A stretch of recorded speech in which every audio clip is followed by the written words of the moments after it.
người đã quay trở lại với kênh của Quỳnh Trần GB và cuộc sống ở Nhật. Thì vừa rồi Quỳnh có làm một cái video ăn mừng tỷ view và lọt được top trending liên tục trong vòng một tuần đó mọi người. Thì Quỳnh cảm thấy rất là vui và hạnh phúc luôn. Quỳnh cũng cảm ơn tất cả mọi người đã luôn yêu thương và ủng hộ cho cái kênh của hai mẹ con Quỳnh nha. Và hôm bữa thì Quỳnh làm cái mâm tôm xịn sò vậy đó mọi người. Nói thật cho mọi người nghe chứ thật tình thì khi mà Quỳnh chế biến á, thì nó cũng không có quá kỳ công. Nguyên liệu có ngon đến đâu đi chăng nữa thì phải có gia vị chuẩn để tẩm ướp, đúng không mọi người? Nêm nếm ăn thì nó mới đã cái nư được. Đúng là đi đâu hay làm gì ăn gì thì gia vị nấu nướng của Việt Nam mình á, thì Quỳnh vẫn thấy nó là số 1 hết. Nhắc đến mấy cái món tẩm ướp á, thì không có gì tê tái năm giác quan hơn là khi mình ăn cái món nướng, đúng không mọi người? Và hôm nay Quỳnh quyết định sẽ làm một cái mâm đồ nướng gồm 5 loại cùng với lại gia vị của DH Food. Và ở đây thì Quỳnh chuẩn bị là chim cút, ếch, thịt ba chỉ, sườn cọng. Đáng lẽ hôm nay á, là Quỳnh mua sườn tảng để mà Quỳnh ướp để nướng cái mâm đồ nướng này, nhưng mà Quỳnh không mua được cho nên Quỳnh mua cái sườn cọng người ta bán sẵn gì luôn. Và bên đây thì Quỳnh chuẩn bị là một con cá hồng đã được làm sạch sẽ hết rồi. Chim cút hôm nay Quỳnh sử dụng là 6 con, có trọng lượng là khoảng 500g. Và hôm nay thì Quỳnh sẽ ướp với gia vị ướp thịt mắc mật nha mọi người. Thì Quỳnh có biết ở cái vùng Lạng Sơn bên Việt Nam mình nó nổi tiếng với cái món là vịt quay mắc mật. Nhưng mà cái gia vị ướp thịt mắc mật này thì mình có thể sử dụng các món khác luôn cũng được luôn. Đặc biệt là các món gia cầm cũng rất là ngon. Cho nên hôm nay Quỳnh chọn là mình sẽ làm là chim cút nha mọi người. Vào đây là tỏi và hành tím bằm, thêm ít sả bằm nữa, một chút xíu ớt, muối. Sẽ cho mật ong mình thay thế đường nha. Tiếp đó sẽ là tiêu. Mình ướp vừa ăn thôi, tại vì một chút khi mà mình nướng xong mình ra mình còn chấm nữa mọi người. Mình không cần phải ướp mặn quá đâu. Thịt ba chỉ hôm nay thì Quỳnh sẽ cắt ra cục vừa ăn như thế này nha mọi người. Để mà Quỳnh xiên que, Quỳnh nướng với lại cái gia vị húng lèo. Ở ngoài miền Bắc Việt Nam thì nổi tiếng với cái món là lạc rang húng lèo á mọi người. Gia vị húng lèo thì nó có thể là ướp với thịt xiên nè, thịt chiên, hay là quay cũng rất là ngon luôn. Hôm nay thì Quỳnh ướp với thịt ba chỉ nha. Đây là tỏi và hành tím, mật ong, tiêu, 1 muỗng rưỡi cà phê muối, muỗng cà phê nước mắm. Cá hồng hôm nay Quỳnh mua con này là hơn 1 kg, cho nên hôm nay Quỳnh sẽ dùng 2 gói gia vị ướp thịt nướng nha mọi người. Trong gói gia vị này thì mình thấy là có ghi là tiêu, tỏi, ớt bột, hành, gừng, lá nguyệt quế, mùi tây, sả rồi. Và mình cũng ướp là một gói này là 500g thịt hoặc cá hoặc là hải sản luôn. Cá hôm nay Quỳnh làm theo kiểu Nhật có, cho nên những cái vây ở trên cá Quỳnh sẽ giữ lại mọi người. Quỳnh làm sạch phần vảy và phần ruột ở bên trong mình cá thôi. Ở Nhật thông thường thì khi mà làm mấy cái món nướng thì hoặc là món kho thì người ta vẫn để lại vây, để khi mà mình nướng hoặc là mình kho lên thì con cá đem ra nhìn cái vẻ ngoài của nó rất là đẹp. Rồi Quỳnh sẽ cho muối lên, tiêu, một ít mật ong. Cá nướng thì Sa nó thích đó cho nên Quỳnh sẽ không bỏ ớt vào. Quỳnh sẽ cho vào đây là thêm một chút xíu là tỏi và hành bằm. Sườn thì Quỳnh sẽ ướp với lại là gia vị ướp thịt chẩm chéo. Cái gia vị ướp thịt chẩm chéo này nó là một loại gia vị đặc trưng và là đặc sản của vùng ẩm thực Tây Bắc Việt Nam mình đó mọi người. Cái gói gia vị ướp thịt chẩm chéo của DH Food này có thể dùng để ướp các loại thịt nè, hoặc là mình có thể là pha nước chấm chẩm chéo để chấm với thịt, rau củ, trái cây cũng rất là ngon luôn. Mình cũng sẽ cho vào đây là tỏi, hành, tiêu, mật ong, muối, 1 muỗng cà phê, nước mắm. Ớt hôm nay thì Quỳnh sử dụng là 6 con là nửa ký nha mọi người. Và hôm nay thì Quỳnh sử dụng với lại là bột gia vị ngũ vị hương. Quỳnh sẽ cho là tỏi, ớt, sả vào, tiêu. Món này Quỳnh thích ăn cay cho nên Quỳnh cho tiêu và ớt nhiều một chút. Bây giờ thì Quỳnh sẽ cho mật ong vào, 1 muỗng cà phê muối. Bây giờ thì Quỳnh sẽ để cái mâm đồ nướng này Quỳnh ướp khoảng 30 phút. Ăn đồ nướng không thì nó rất là ngán luôn. Cho nên ở đây thì Quỳnh chuẩn bị là một cái thau rau củ gồm có đu đủ, cà rốt, dưa leo, củ hành và ớt chuông vàng.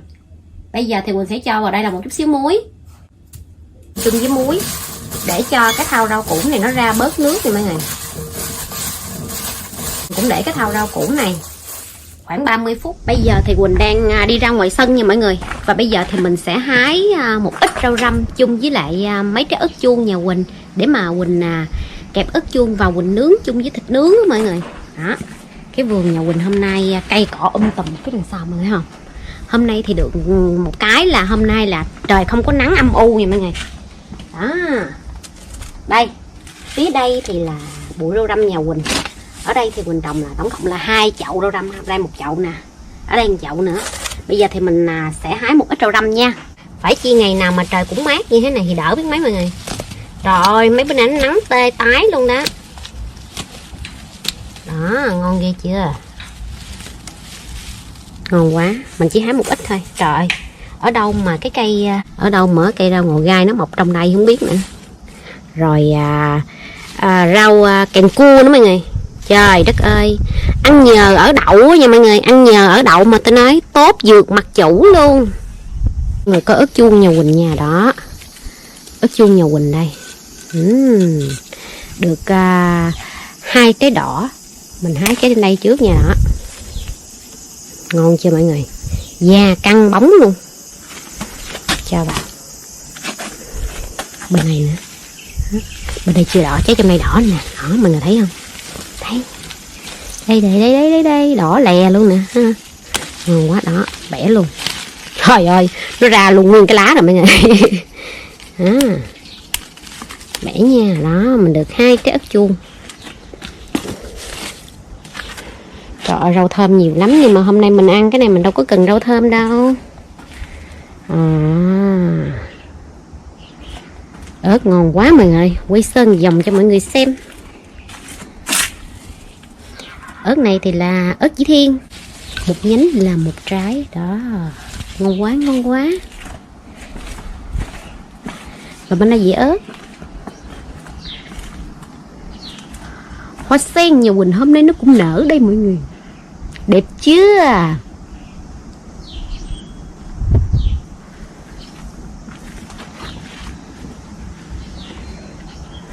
Hôm nay mình hái nhiêu đây thôi. Như mình hái bấy nhiêu thôi. Cái thau đồ chua Quỳnh ngâm nãy giờ nó ra nước thì Quỳnh đổ đi cái nước đó nha mọi người. Bây giờ Quỳnh sẽ làm là giấm Quỳnh trộn vào bên trong cái thau đồ chua. Quỳnh cho vào đây là một chút xíu giấm. Tiếp đến thì Quỳnh sẽ cho vào đây là đường. Quỳnh cho đường khá một chút nha. Tại vì cái giấm ở bên Nhật nó chua lắm nha mọi người. Và 1 muỗng nước mắm luôn. Rồi Quỳnh sẽ cho hết cái chén giấm đường này vào đây thôi.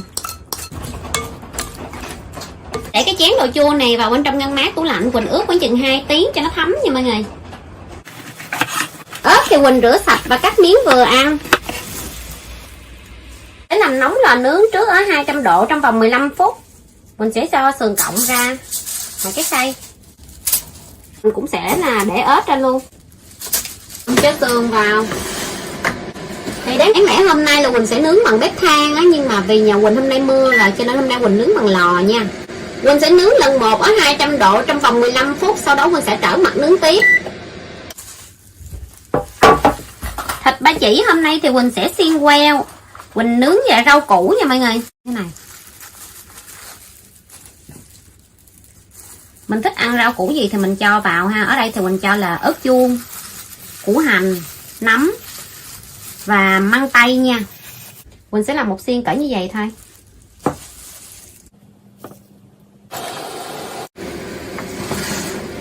Để trở mặt cho toàn bộ cái số thịt này.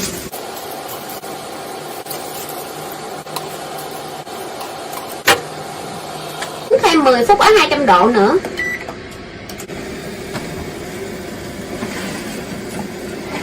Wow, ớt ngon lắm mọi người. Cây thịt nướng lên màu cũng đẹp nữa nè. Mình cho cá vào. Mình tách ra làm 2 khay nha mọi người. Để Quỳnh nướng chung một khay luôn cho nó tiện ha. Và khi mà nó chín thì nó sẽ không có lẫn cái gia vị vào nhau được. Mình sẽ nướng 200 độ 20 phút đầu tiên. Sau đó mình sẽ trở mặt nướng tiếp. Và mình nướng tiếp.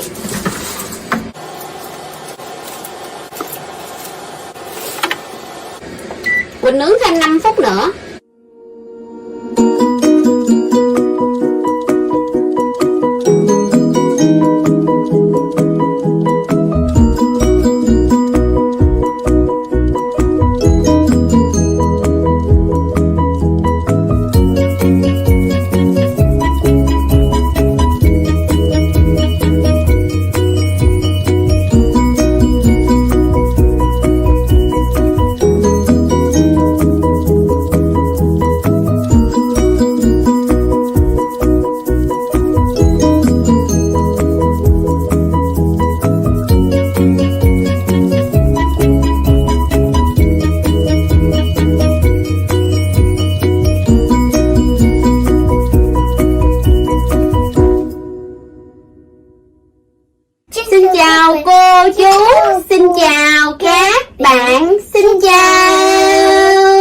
người ăn chung với Quỳnh nha. Bây giờ con ếch đây nè. Đó, ngon chưa? Con chim cút. Quỳnh sẽ cho một chút xíu đồ chấm ra đây. Cái này quay được. Rồi ba cho xanh nước nè, ngồi xuống em. Rồi, ngồi xuống.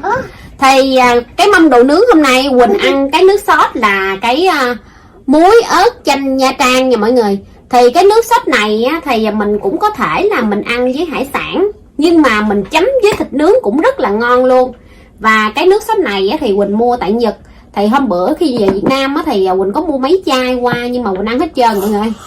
Thì cái chai này bây giờ nó bán rất là rộng rãi ở Nhật luôn, cho nên nó hết cái là mình cũng có thể mình mua tại Nhật, mình có mình ăn liền. Hồi xưa thì thèm nha mọi người, nhưng mà bây giờ cái gì cũng có. Trời ơi, nó không có ăn cơm, nó uống hết nguyên một ly nước rồi mọi người. Đầu tiên thì mình sẽ ăn là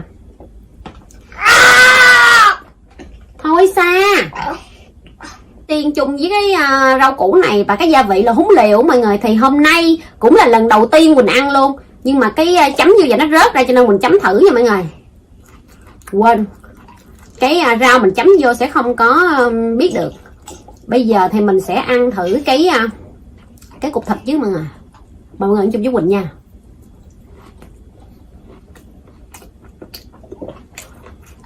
Cái gia vị húng liệu mọi người, rồi nó thơm mà nó lạ. Ở Việt Nam mình nói thật, mỗi vùng miền có mỗi món ăn khác nhau và cái gia vị tẩm ướp cũng khác nhau mà. Quỳnh nghe nói cái loại này rất là lâu rồi mà hôm nay mới có dịp mình ăn.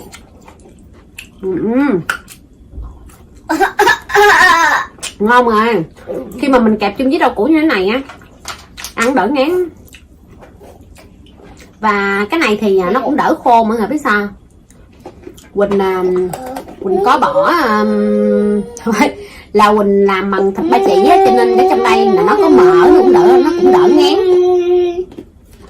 nó cũng đỡ khô chứ lộn.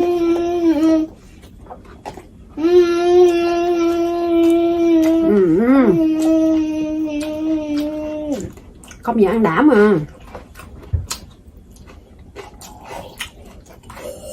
Hôm nay là một mâm vậy mọi người. Mama Mizu. Nhưng mà mỗi lần mình sẽ ăn ít nha. Nó xin nước mà nó lấy cái hạt cà nó hát nó hò giống như cái micro vậy mọi người. Trời đất thần. Sang cơm đây. Giờ sang cá với mẹ nha, ăn cá mà lấy cá cho. Để trên đây con ăn gì? Sao? Trên đây con ăn gì? Trên đây con ăn gì? Con không ăn hả? Sao con không ăn? Ăn cá nha. Cá mày không có bỏ ớt nè. Cá ngon. Cá này cá tai ở Nhật ngon không con? Nè ăn thử coi. Không có. Ăn đi mày bỏ vô. Bỏ vô chén cho nó mà nó hát vậy đó mọi người. Ăn đi. Trời ơi cho nó miếng cá chút xíu. Hỏi con ăn con chim cút nha. Không chịu nha. Không chịu, không, trên đây không ăn gì mọi người, trên cái mâm này không ăn gì hết á. Do không ăn nha mọi người. Khi mình chấm với cái nước sốt này mà nó làm tăng lên hương vị nha. Nó có vị cay, nó có vị chua chua, bởi vì ngon mà.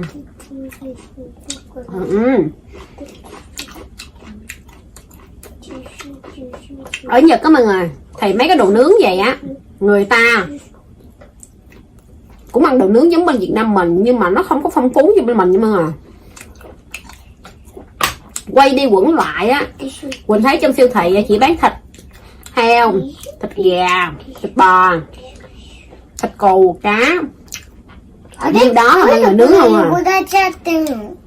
Chứ ở Nhật á, Quỳnh không có thấy người ta nướng thịt ếch nha mọi người, rồi nướng thịt chim cút không có thấy. Với lại cũng không có thấy là nướng đầu heo hoặc là nướng gì không, nướng mấy cái con gì mà cá sấu nha mọi người.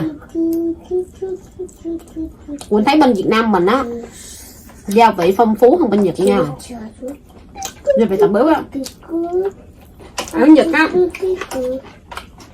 thì hầu như là mình thấy là nước tương ngọt với nước tương mặn với lại là rượu sake vậy thôi. Không nhận cái giờ bị húng liều này ăn ngon mà. Mình mua cái túi có sẵn vậy mọi người khỏe. Cái thứ nhất á, liều lượng ta cho sẵn rồi, cứ bịch vậy nửa ký là mình bỏ vô mình ướp, là bắt đầu mình ướp xong là mình đem mình nướng. Cho nên á mình không có sợ là mình bỏ quá nhiều hay là mình chia ra quá nhiều. Mình bỏ quá nhiều á nó sẽ gây nó đắng nha mọi người, tại vì nó là gia vị thảo mộc á. Rồi bây giờ thì mình sẽ ăn tới sườn cọng nha mọi người. Sườn cọng này á thì Quỳnh ướp với lại gia vị chẩm chéo.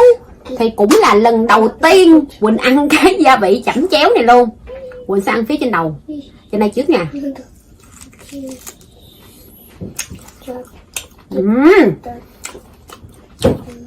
Trời ơi, cái gia vị nó ngon mà, nó ra đậm cái mùi thịt luôn á, nó thơm lắm mà. Trời ơi, nó thơm mọi người. Nó đợi lại như là một cái loại mà gia vị Quỳnh đã từng ăn của người Brazil đó mọi người. Tại vì đợt đó Quỳnh đi qua nhà bạn của Quỳnh á, thì chị đó, anh xã của chị là người Brazil, mời đến nhà ăn sinh nhật. Thì Quỳnh cũng có ăn một cái cọng sườn nó giống cái vị gì nào mà Quỳnh không biết tẩm ướp cái gì mọi người. Bên Việt Nam mình cái này gọi là chẩm chéo mọi người. Trời ngon dễ sợ mọi người. Khi mình chấm với lại cái muỗng ớt chanh này nó đậm đà hương vị nữa, nó cay cay, nó chua chua, nhẹ nhẹ. Trời ngon ghê mọi người. Sao làm gì vậy? Ngon mà. Ăn thêm miếng đồ chua chấm ngán mà. Trời đồ chua ngon. Tự mình làm mình khen ngon, nhưng mà Quỳnh nói thật, mấy cái đồ trên đây ướp á hầu như là vừa ăn nha mọi người. Và hôm nay Quỳnh làm cái mâm đồ ăn này, Quỳnh chia sẻ với mọi người á, Quỳnh bảo đảm với mọi người luôn, ai cũng làm được, bởi vì nó quá dễ chứ không có khó mà. Trời nó ngon mà, nó nói luôn. Thêm miếng đồ chua ngon quá.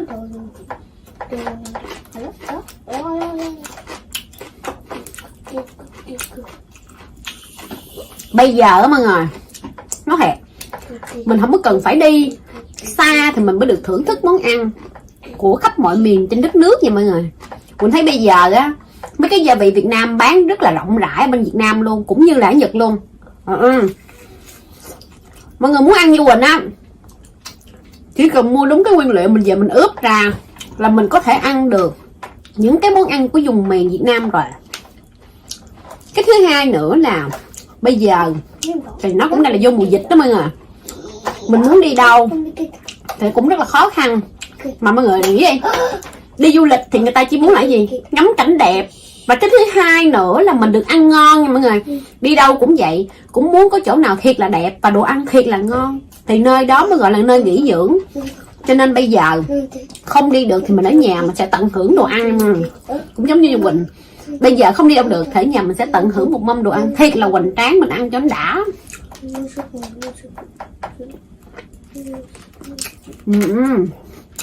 Đang muốn đi về Việt Nam đó mọi người, mà không đi được á. Phải công nhận ngon thiệt mà.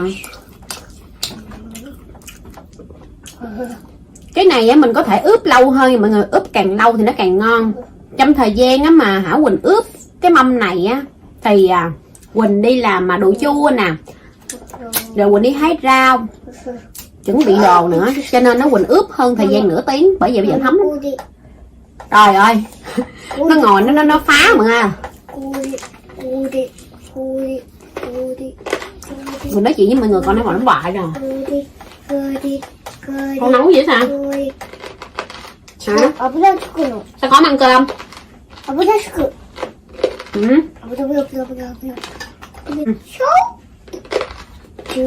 Mẹ quýnh đòn á.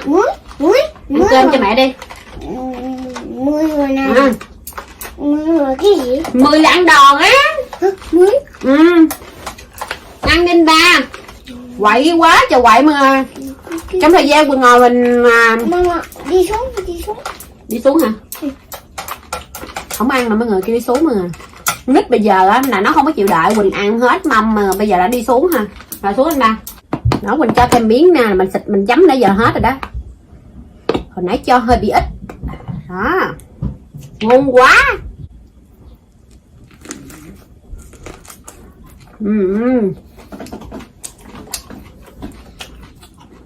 Thông thường những cái món đồ nướng Nhật mà Quỳnh thấy người ta tẩm ướp rất là đơn giản. Người ta cũng làm giống như Trang Quỳnh nha. Chỉ bỏ một chút xíu muối, chút xíu tiêu. Hoặc là sau đó thì sẽ bỏ là lá, giống như là lá thơm hoặc là lá nguyệt quế, xé nhỏ rồi trộn lên một chút xíu dầu ha. Có nơi bỏ dầu có nơi không. Loại thịt nào nhiều mỡ không bỏ nhưng mà. Rồi sau đó ướp xong đem đi nướng. Rồi người ta sẽ chấm với cái sốt mà dùng để mà ăn với thịt nướng thôi. Thì hôm nay Quỳnh làm rất là đơn giản luôn. Mà công nhận nướng lên ngon mà.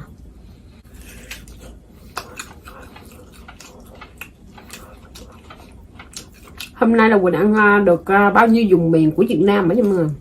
Muốn ăn vùng miền của Việt Nam mà. Cái kênh của Quỳnh là tao nói ăn cả thế giới. Ăn cả thế giới.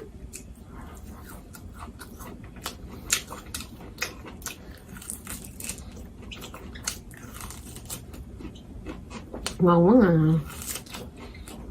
Khi mà Quỳnh nướng đâu Quỳnh nói thiệt với mọi người á, cái nhà của Quỳnh nó thơm phức luôn à. Anh xã Quỳnh bước xuống á, anh nói trời ơi Quỳnh một bằng khúc nha. Lúc đầu là Quỳnh mở cửa sổ cái để cho nó bay cái mùi ra ngoài mưa mưa. Chứ đáng lẽ hôm nay á là định dọn lên ban công bày ra nướng trên thang hoa vậy mọi người, để cho nó đẹp cái món ăn mình hơn. Nhưng mà hôm nay thì không có làm được. Nhưng mà Quỳnh thấy Quỳnh nướng cái sườn đó mọi người, với bên đây ra nè, cái màu nó cũng đẹp mà. Nó lên màu nó là màu gì ta? Cái này gọi là màu gì ta? Màu hung hung thôi, màu hung hung vàng vàng mọi người. Còn ếch này là ngũ vị hương mà. Cái này ai cũng biết rồi. Giống như là mình làm mấy cái món ếch xào xả ớt nữa. Không nhận thịt ếch không lẫn tao được mà. Lâu lâu mới ăn được miếng thịt ếch ngon. Quá sao ngon. Hồi nãy Quỳnh cho tiêu á hơi nhiều mọi người, cho nên bây giờ nó thơm ghê.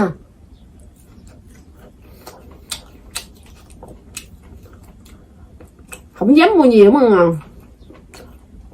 Mua mỗi loại chỉ có nửa ký thôi. Con cá thì 1 ký. Nhưng mà không biết sao giờ dọn lên cái mâm ảnh nhiều dữ. Dọn nó mâm nhiều à. Ăn cái mâm đủ thứ gì ngon dễ sợ. Cái thịt ếch ăn khỏi nói mà.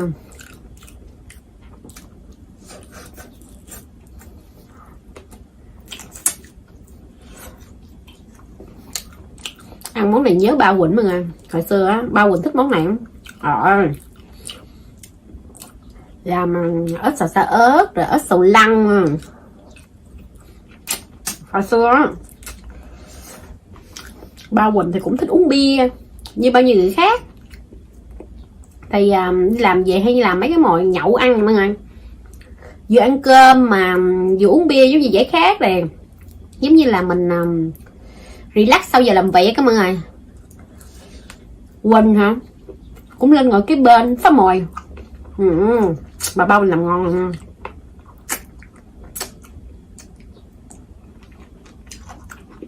Bây giờ muốn ăn chứ hơi bị khó. Đừng nói hơi bị khó mà không có ăn mà. Ngon thiệt.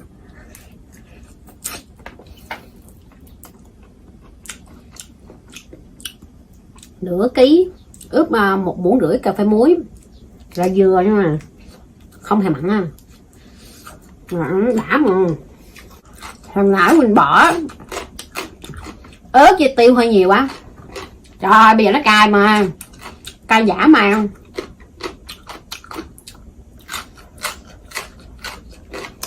Hôm nay trong cái mâm này của Quỳnh á, ông xã Quỳnh chỉ ăn được đó là 3 loại mọi người, thịt lại cá ha, mà lũ ốm vô không ăn mà. Giờ mà ăn tới chim cút nha. Chim cút nướng mắc mật cũng ngon mà. Hôm nay Quỳnh cũng là lần đầu tiên ăn chim cút nướng mắc mật. Quỳnh không biết cái đó mắc mật nó như thế nào mà.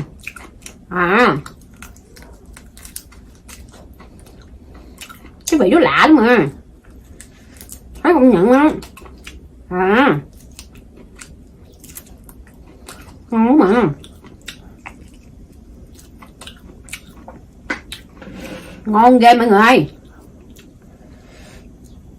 Tính là hôm nay được ăn được 3 món lạ à. Nó thơm ha. Nó thơm thiệt luôn á. Cái mắc mật nè. Ở Nhật á thì Quỳnh không thấy có bán mắc mật nha mọi người. Có tiệm Việt Nam bán mắc mật mà là mắc mật khô, không phải mắc mật tươi. Còn hôm nay mua được cái gia vị này cũng đỡ ghê á. Mà khô thì Quỳnh nghĩ là trong này cũng giống y chang thôi.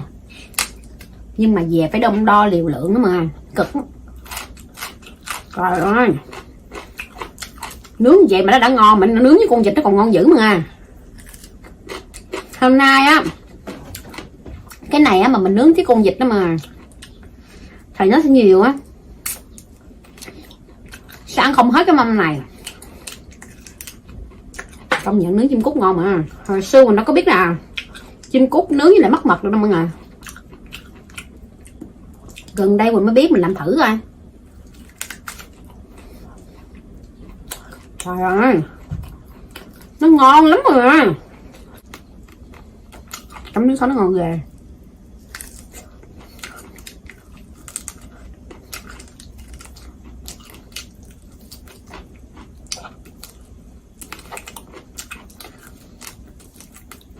Bạn nào thích ăn thịt nướng mà thấy Quỳnh ăn nó món thịt mà có xương á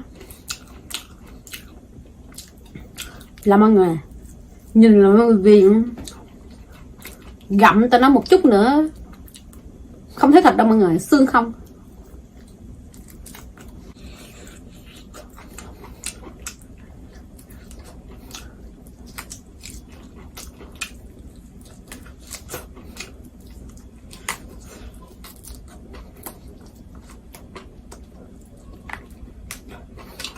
Cái ăn thử cá nha mọi người. Hồi nãy cho ông ba Sa một miếng cá mà không ăn mà.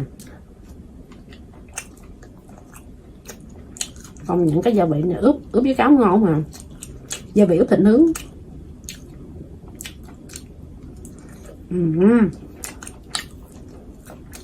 Ngon thiệt mà.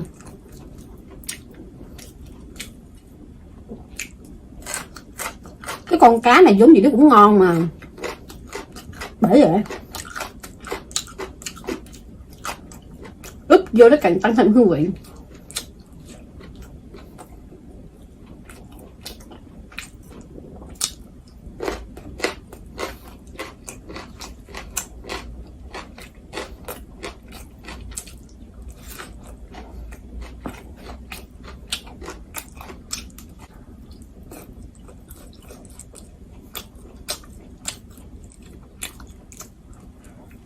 Cái thịt cá này mà nó béo lắm á. Mình đem mình ướp vô, cái vị của nó mặn. Nó mặn do mình bỏ muối mà, nhưng mà nó đường cái gia vị nó thơm.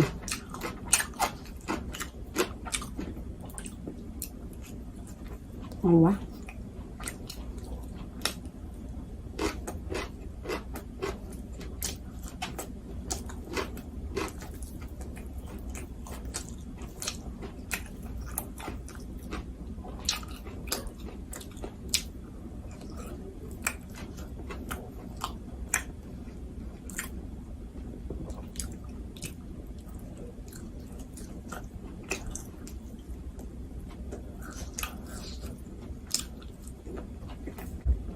Mình sẽ cho cái chén lên để mà mình cho một ít muối ớt tây ninh nha mọi người.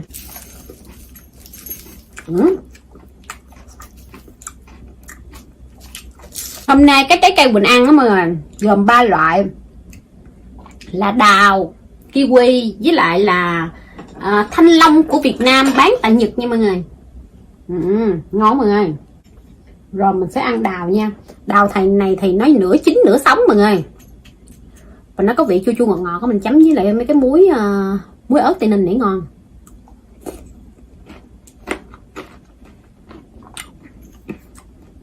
Trời ơi, cái muối này ăn đã mà nó giòn mà.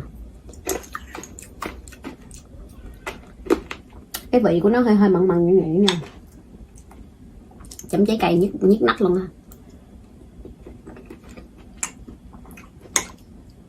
Mùa này là chỉ có ăn đào mà. Cái đào này á, nó bự như trái cầu lông nha mà. Nó bự như trái cầu lông vậy đó. Ở ngoài thì màu đỏ. Ở Nhật có nhiều đào mà. Nó cũng giống như nho vậy á.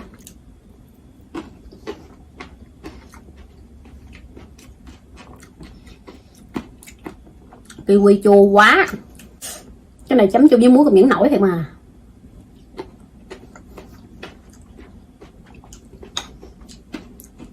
Quỳnh là trái cây là Quỳnh chấm bất kể mọi người. Thanh long nó cũng phải chua, nó cũng chua chua ngọt ngọt nữa chứ không phải là nó ngọt không. Bởi vì mình chấm muối cũng hợp.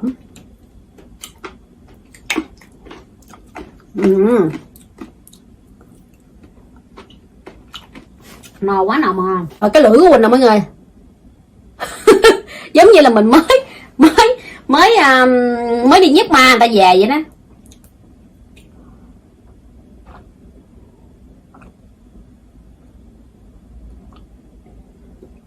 Thì trước khi kết thúc cái video này thì mọi người đừng có quên vào trang fanpage của Quỳnh để cùng tham gia cái game mini và những quà từ DH Food nha. Quỳnh hẹn gặp lại mọi người ở video vào ngày mai. Bye bye.